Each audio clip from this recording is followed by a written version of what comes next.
What is up, Sats stackers? I hope you guys are doing well. Welcome back to Stacking Sats, where I dive into the open source and hash rate heating projects that are built on Bitcoin. We are jumping down the rabbit hole, attempting to show you, me, and the world how to build and run these projects. I'm your host, Trevor Bello. Let's jump in. All right, so our topic of today for this week, this 3-part episode of Stacking Sats, is integrating air-cooled Bitcoin miners into your home heating system. There's many ways that you can do this. Every home is different. So just keep in mind, as we're diving through the system that I have, it may not be the system that you're going to build. Every system is a little bit different because every home is different, and every person building their own system kind of has a different way to approach the build. This episode is more like a how to, just kind of providing a little bit of knowledge, a little bit of background, so that when you build out your system or kind of start to think about building your system, you have a little bit of a background, a basis to start with. So this is by far my favorite build. I've been running my heating system for about 5 months now, and it's been doing well. It's kept my house nice and toasty. My wife absolutely loves it. Something, if you've been watching my other show for a while, you know that I talk a lot about the wife acceptance factor, or the WAF. This is a barrier of entry in the Bitcoin mining space that keeps you from building the things that you want to build. So if you've got a partner, if you have, pets, if you have a living environment that you want to keep sane, definitely take that into account. The wife acceptance factor, the partner acceptance factor is definitely high on the list of things to take care of before you dive into it. One thing that I love about my home heat system is that it's kept my house really warm, but I'm also mining wild sats, or virgin sats, as some people like to call them, all while keeping me nice and toasty. And that is something that nobody would complain about. I want to say that the heat that I'm generating is being paid for by Bitcoin. I'm not selling any of my sats, but if I were, I could use those sats to pay for the heat. So in theory, I am getting a rebate on the electricity that I'm paying for to mine that Bitcoin. I don't just mine for heat. I do mine for the ethos, the movement around Bitcoin, and the fact that I get heat as a byproduct is just kind of an add-on, an additional benefit to me and to my family. I would mine anyways. I just had to find a way to integrate these miners into my life in a cost-effective and beneficial way. So using the heat from the miners is the way that I've done that. Now, in part 1 of this episode, I'm going to highlight my build. I'll tell you why I built it, how it's helped me, and we'll do a brief overview of how it operates and the components that make up the system. Later this week, in part 2, I'm going to be interviewing a fellow heat punk, someone who has built several air-cooled heating systems and is actually working on an immersion system for his own personal use. No, I'm not going to tell you who he is, not just yet. Suffice it to say, he is a badass in the space and highly respected by us heat punks for the work that he has done. After our interview, in part 3, I'm going to do a brief build video that shows you how the actual components of my build come together. And this part is going to be complete with a build sheet so that you'll have all the links to the products that I've purchased for my system, and you'll be able to build your own system based off of those parts as well. Before we start the show, I want to give a special shout out to the Mastermind Club from Bitcoin Mining World. The Mastermind Club has been pivotal to my success as a home miner. Whether you're trying to build out a small mining farm or compete with the horses, is a great place to find a community of like-minded builders who have either been where you are or are on the same footing as you. Collaborate, learn, and expand your operation with the help of our community. Go to bitcoinminingworld.com/mastermind to learn more. By the way, it is free. Lastly, I will be in Juneau for the Bitcoin Alaska Conference, July 5th and 6th, with events starting on the 1st. And if you're looking for a Bitcoin event that is sure to set itself apart from the rest, look no further than Bitcoin Alaska, with an incredible lineup of speakers such as Alex Gladstein, Lisa Hu, Dom Bay, and more. You'll gain invaluable knowledge, all while enjoying the iconic scenery that Juneau has to offer. I've lived in Alaska for about 15 years as a kid, and I have firsthand experience of the communities and the energy resources that Alaska has. Not many know this, but a lot of the communities are underserved, and there is a perfect opportunity here for Bitcoin miners to start generating some Bitcoin with the electricity infrastructure and also trying to provide back to the communities at large. And so I think Bitcoin Alaska is a really important event that will help set the scene for what is coming in the future. So definitely go to the link at the bottom of the screen. It'll also be in the show notes as well.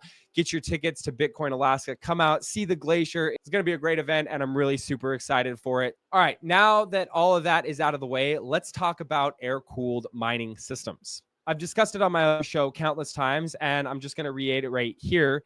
Heat is a necessary component to life. In many parts of the world, it's not only necessary, it's vital for life and for flourishing. In most other parts of the world, it's just kind of a part of our daily lives, and we don't think about it very much. But as a Bitcoin miner, you quickly learn that these computers produce a lot of heat, and finding innovative ways to remove and channel that heat could be what makes or breaks your operation. As a hash rate heat punk, I believe that this heat is a valuable product and not a problem. I, along with many others, have devised a solution to remove the heat off a Bitcoin miner and use it to warm my home during the heating season. Now, I alluded to it earlier at the beginning of the show. While I'm showing you how I built my system, it is going to be very unlikely that your system will look anything like mine.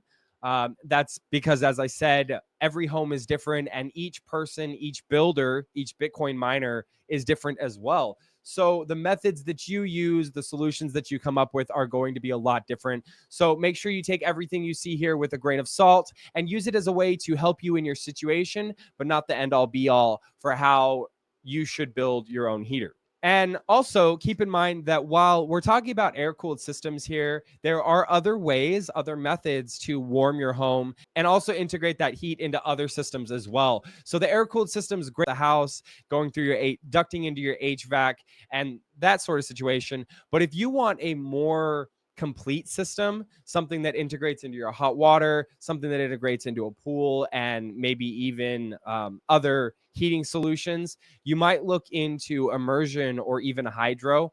Those are really great systems. They cost a lot more money. They require a lot more infrastructure, more expensive equipment, but depending on your heating needs, those could be really great options as well. We are only covering air-cooled miners in this build, but I just wanted to make that point known before we get into the meat of this episode. Okay, so what am I using to heat and how am I heating my system? Also, what am I heating?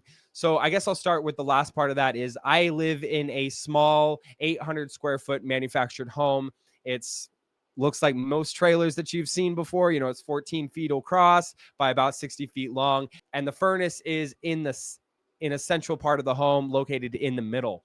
Now, I have a space above my furnace that I placed the Bitcoin miner in because my wife wanted to make sure that the Bitcoin miner was never seen and was hardly heard. So we placed it above the furnace in this cavity that's about 3 feet tall by about 2 feet wide and 2 feet in depth. This was a perfect place for me to place my miner, and it does keep it out of sight. What miner am I using? I'm using a S19K Pro. It's running at about 2,500 watts at 30 joules per terahash, roughly.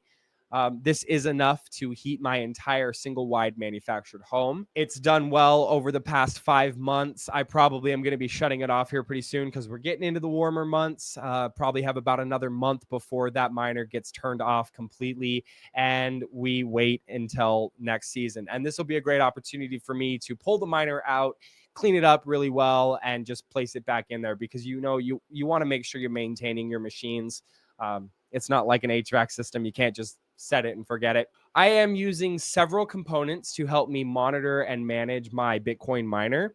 I'm going to kind of go into a list of products and how they're working with my system. So obviously I mentioned the S19, but the next set of products is an 8-inch AC Infinity Cloudline fan. This is capable of pushing about 800 CFM, and at 50% power, this fan is significantly quieter than the stock fans and pushes a lot more air, which is keeping my miner much cooler and making my wife happy because it's a lot quieter. So to operate the fan, I'm using a Nord board, which is a board configuration from Zach Bomstad. This Nord board allows me to control the power to my fan from the control board of the miner. So I can use it in two different modes. The one is auto fan, which automatically ramps the fan up and down based on the thermal settings of the hash boards. I don't use that setting because the fan can get a little loud at 800 CFM or 100%. So I'm actually using at manual at about 50% power because it reduces the decibel rating significantly. And my heater is right next to my living room. So I'm trying to keep a comfortable living environment for my wife, for me, for my family. I'm using two Nakamoto mining shrouds for the S19K Pro. These are very well made shrouds that help divert the airflow through the PSU and around the hash boards. They also allow me to bolt the miner to the wall. So you just hook up the fan shrouds to the miner and then you bolt the shrouds to the wall. This allows me to keep it up on the wall instead of having it flopping around all over the place. I guess before I dive further into this build, I want to also highlight that I did not design this system. I feel like I'm capable of designing a system now that I have this knowledge after building out the system that I built, but I didn't design it. It was engineered by Antoine from 256 Heat. Love the guy. Antoine, thank you so much. We've had him on the show before, but he actually helped me engineer and design my system so that it would fit in the space and work for my needs. I just wanted to throw that out there that I am not the engineer of this build. I didn't design the build. I just put it together. So another thing, obviously you're going to need a PDU. Well, I guess you don't need a PDU, but a PDU does help. I'm using a 250 volt, 30 amp, 8-port PDU from Alibaba, which I paid about $150 for. This does allow me to monitor the voltage and wattage coming from the wall going to the miner. And as I'm going to note, this is an integral part for my system because I need a way to shut the miner on and off. And so the solution that we came up with is a product that was built by Antoine and his company 256 Heat. It is a Wi-Fi PDU switch. So this switch, it's a box about yay big, and it goes in between the PDU and the L630 plug. This PDU switch allows me to shut the power on or off to the PDU through a set of sensors. I can do it manually via remote, or I can set it up to some sensors like temperature sensors or movement sensors. And this allows me to turn the miner on and off based on different settings. So when the heat in my house gets too low, the miner kicks on and it brings it up to temperature and then shuts off again. And I can also do different settings like only do this at night or only do this during the day. And then I can also integrate like movement sensors. So if there's no movement in the house,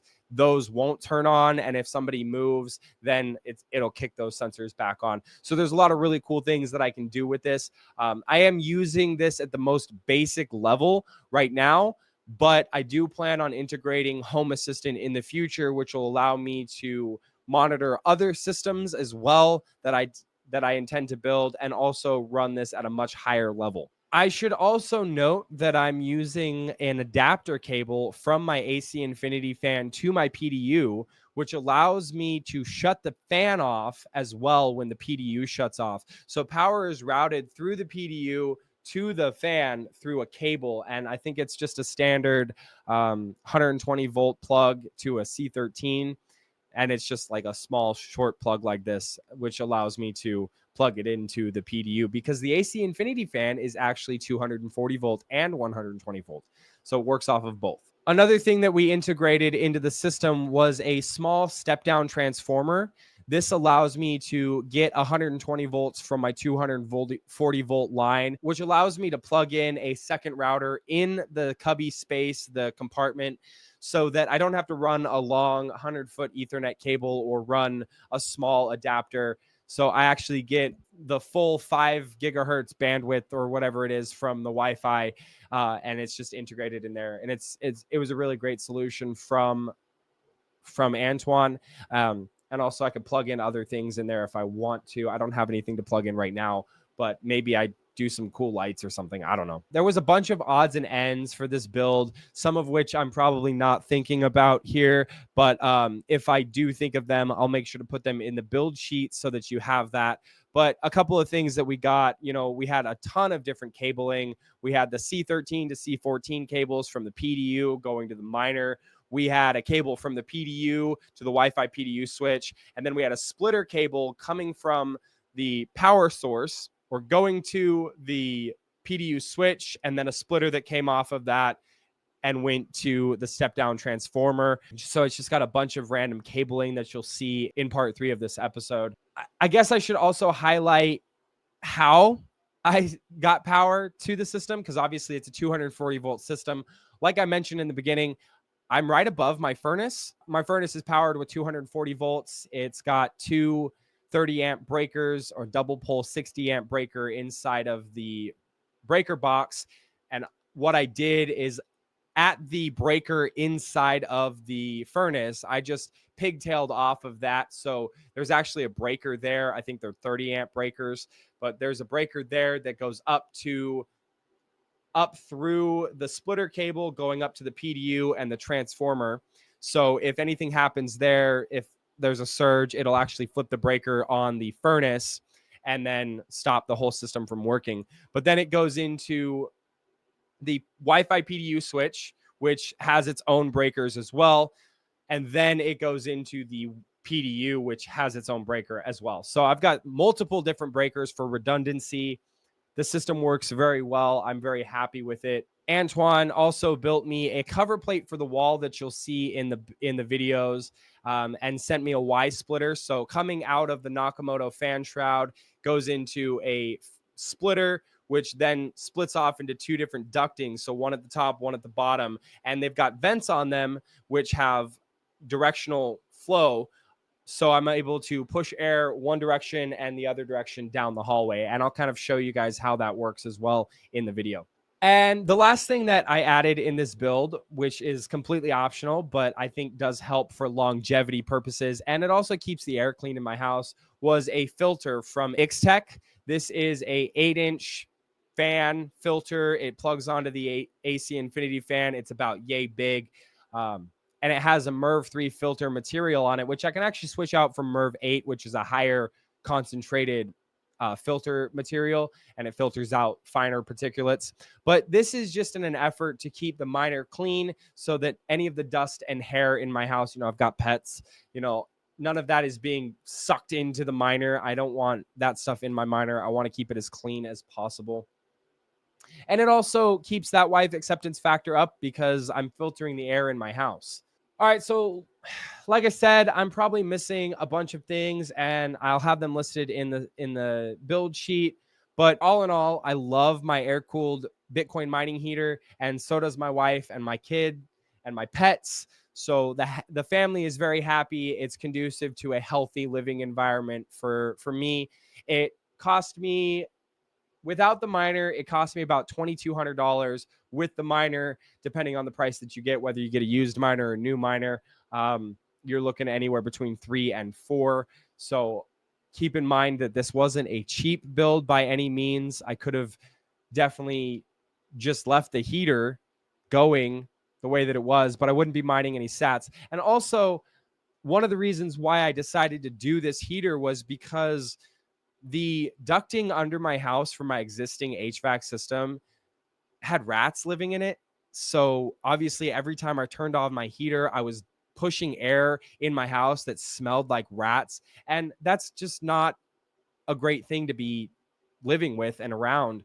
And so I looked into how much it would cost to redo the ducting, and the ducting to do it was like $2,000. So I was like, okay, well, do I just build a Bitcoin mining heater that I can just place in this cavity up here, not integrated into my HVAC system, and go from there? Or do I redo all the ducting? And I was like, man, I can build this system, make it really good, and mine some Bitcoin all while heating my home, and just kind of obsolete the existing infrastructure. It's all there still, because I want to be able to remove the Bitcoin miner, the heat system, if I ever move. I don't know when that will be, but if I ever move, I want to be able to pull it out. And so that's something that I just kind of kept in mind, is to keep the existing system and let that be somebody else's problem later down the road. All right, well, that is the overview of my home heating system. Obviously, there's a lot of different ways that you can take it. If you have a decent HVAC system already, you can find different ways to duct these systems into your house. As our guest will show you in part 2, he's ducted several miners into his ducting of his house. I believe he's got a much bigger home. He's got a lot more space to heat, so he's probably got different zones.